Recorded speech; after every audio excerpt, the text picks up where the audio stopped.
اللہ الرحمن الرحیم۔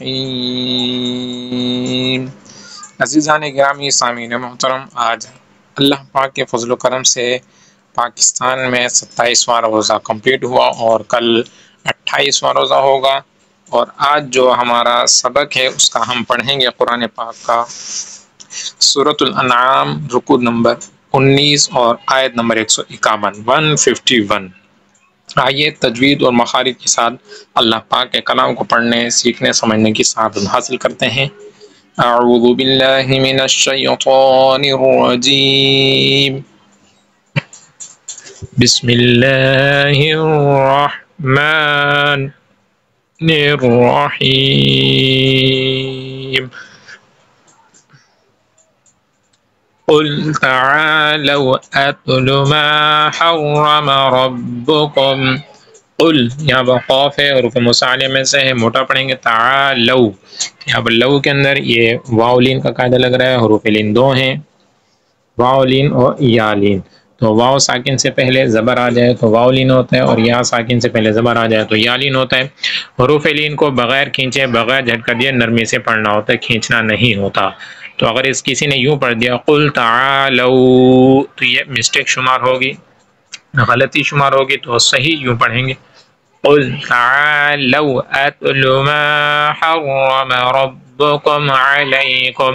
ربکم یہاں پر اظہار شفوی کا قاعدہ ہے، چونکہ میم ساکن ہے اور میم ساکن کے بعد حرف با اور میم کے علاوہ کوئی اور حرف آ رہا ہے، اس لیے امر غنہ نہیں ہوگا۔ ما حرم ربکم علیکم الا تشرکوا به شیئا وبالوالدین احسانا۔ علیکم یہاں پر یہ بھی غنہ نہیں، اور ربکم علیکم دونوں جگہ بغیر غنہ کے پڑھنا ہوگا، اظہار شفوی ہے دونوں جگہ۔ آگے بڑھتے ہیں، الا تشرکوا به شیئا وبالوالدین شیئا، یہاں پر ادغام کا قاعدہ لگ رہا ہے، چونکہ تنوین کے بعد حرف یرملون میں سے واو آ رہا ہے، چونکہ نون ساکن یا تنوین کے بعد حرف یرملون میں سے کوئی حرف آ جائے تو وہاں پر ادغام کا قاعدہ ہوتا ہے، یعنی غنہ کر کے پڑھنا ہوتا ہے۔ الا تشرکوا به شیئا وبالوالدین احسانا۔ سامعین محترم، ہمارا نظریہ یہ ہے کہ اگر انسان ایک پارہ بھی اگر تجوید اور مخارج کے ساتھ مکمل قواعد کی دہرائی کے ساتھ اگر ایک پارہ بھی انسان اچھے طریقے سے سیکھ لے، سمجھ لے، پڑھ لے، تو آگے پھر پورا قرآن پاک اسے پڑھنا آ جائے گا، کوئی دشواری نہیں رہے گی۔ تو آپ تھوڑا تھوڑا بھی ضرور سیکھتے رہیں، جو قواعد بتائے جاتے ہیں انشاءاللہ سیکھتے رہیں گے تو انشاءاللہ مزید بہتری آتی جائے گی۔ اور بالفرض اگر کہیں بھی سمجھنے میں کوئی مشکل ہو یا کسی طرح کا بھی کوئی ذہن میں سوال ہو تو کمنٹس کا آپشن موجود ہوتا ہے، آپ کمنٹس کے اندر آپ ضرور سوال کر سکتے ہیں، آپ کا انشاءاللہ ممکنہ صورت میں آپ کے سوال کا جواب بھی دیا جائے گا۔ وَلَا تَقْتُلُوا أَوْلَادَكُمْ مِنْ إِمْلَاقٍ۔ وَلَا تَقْتُلُوا یہاں پر مد منفصل کا قاعدہ ہے کہ حروف مدہ کے بعد حمزہ دوسرے کلمے میں آ رہا ہے، اور اولادکم یہاں بھی غنہ ہوگا، میم ساکن کے بعد دوسری میم آ رہی ہے، ادغام شفوی کا قاعدہ لگے گا۔ وَلَا تَقْتُلُوا أَوْلَادَكُمْ مِنْ إِمْلَاقٍ۔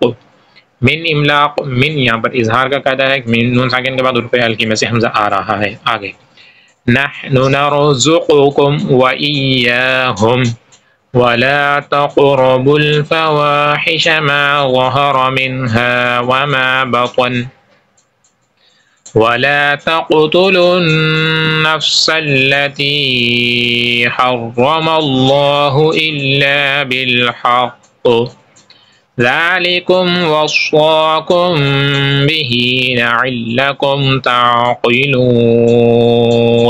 وصاكم صاد حروف مصالحہ میں سے ہے، موٹا بھی پڑھیں گے، اور کم یہاں پر میم ساکن کے بعد حرف با آ رہا ہے، اخفاء شفوی کا قاعدہ ہوگا، غنہ کر کے پڑھنا ہے۔ ذلكم وصاكم به لعلكم تعقلون۔ لعلكم کم یہاں پر اظہار شفوی کا قاعدہ ہے کہ میم ساکن کے بعد حرف با اور میم کے علاوہ کوئی اور حرف آ رہا ہے، اس لیے یہاں پر غنہ آپ نے نہیں کرنا۔ آگے آیت نمبر 152، ولا تقربوا. سامعین محترم آپ دیکھ رہے ہیں جہاں آیت نمبر 152 یعنی 152 آیت نمبر کا آغاز ہوا ہے اور اس کے اندر ولا تقربوا قاف کے اوپر قاف ریڈ کلر کے اندر ہے. یہ اس بات کی علامت ہے کہ اسے آپ نے موٹا پڑھنا ہے چونکہ حروف مصالحہ میں سے ہے، حروف مصالحہ 7 ہیں. اور جو بتانے کا مقصد یہ قاف کے اوپر آپ دیکھیں چھوٹی سی نیلے کلر میں چھوٹی سی جزم بنی ہوئی ہے. تو نیلے کلر کی یہ اس سے مراد یہ ہے کہ یہاں پر قلقلہ ہوگا. قلقلے کے معنی کہ آواز لوٹتی ہوئی آئے گی وَلَا تَقْرَبُوا، تو یہاں پر قلقلہ ہوگا. وَلَا تَقْرَبُوا مَالَ الْيَتِيمِ إِلَّا بِالَّتِي هِيَ أَحْسَنُ حَتَّى يَبْلُغَ أَشُدَّهُ. یبلغ یہاں بھی با کے اندر قلقلہ ہوگا. حتی یبلغ اشدہ. وَأَوْفُوا الْكَيْلَ وَالْمِيزَانَ بِالْقِسْطِ لَا نُكَلِّفُ نَفْسًا إِلَّا وُسْعَهَا. لا نکلف نفسا، نفسا کے اندر اظہار کا قاعدہ ہے کہ نون تنوین کے بعد حروف ہلکی میں سے حمزہ آ رہا ہے، اس لیے بغیر غنہ کے پڑھیں گے. اور الا وسعها اسے آپ نے اچھے طریقے سے پڑھنا ہے. اس کا تلفظ دوبارہ سن لیں. پہلے وسعها میں پہلے عین ہے پھر ہا ہے، تو دونوں کے اندر فرق رکھنے. بعض لوگ وسعها کو وسعها پڑھ دیتے ہیں، یعنی عین کی جگہ حمزہ پڑھ دیتے ہیں وسعها، تو یہ وسعها نہیں بلکہ وسعها. وَإِذَا قُلْتُمْ فَاعْدِلُوا وَلَوْ كَانَ ذَا قُرْبَى وَبِعَهْدِ اللَّهِ أَوْفُوا ذَلِكُمْ وَصَّاكُمْ بِهِ لَعَلَّكُمْ تَذَكَّرُونَ. ذَلِكُمْ یہاں پر اظہار شفوی کا قاعدہ ہے، غنہ نہیں ہوگا. وَصَّاكُمْ صاد کے اوپر کھڑا زبر ہے، ایک الف یعنی دو حرکات کے برابر کھینچ کا پڑھنا ہے. وَصَّاكُمْ کم یہاں پر اظہار شفوی کا قاعدہ ہوگا چونکہ میم ساکن کے بعد حرف با آ رہا ہے، لہذا اخفاء شفوی کا قاعدہ ہونے کی وجہ سے غنہ کر کے آپ نے پڑھنا ہے. ذَلِكُمْ وَصَّاكُمْ بِهِ لَعَلَّكُمْ تَذَكَّرُونَ. آیت نمبر 153 153. وَأَنَّ هَذَا صِرَاطِي مُسْتَقِيمًا فَاتَّبِعُوهُ وَلَا تَتَّبِعُوا السُّبُلَ فَتَفَرَّقَ بِكُمْ عَنْ سَبِيلِهِ ذَلِكُمْ وَصَّاكُمْ بِهِ لَعَلَّكُمْ تَتَّقُونَ. لعلکم یہاں پر اظہار شفوی کا قاعدہ لگے گا کہ میم ساکن کے بعد حرف با اور میم کے علاوہ کوئی اور حرف آ رہا ہے. آیت نمبر 154. ثم آتينا موسى الكتاب تماما على الذي أحسن وتفصيلا لكل شيء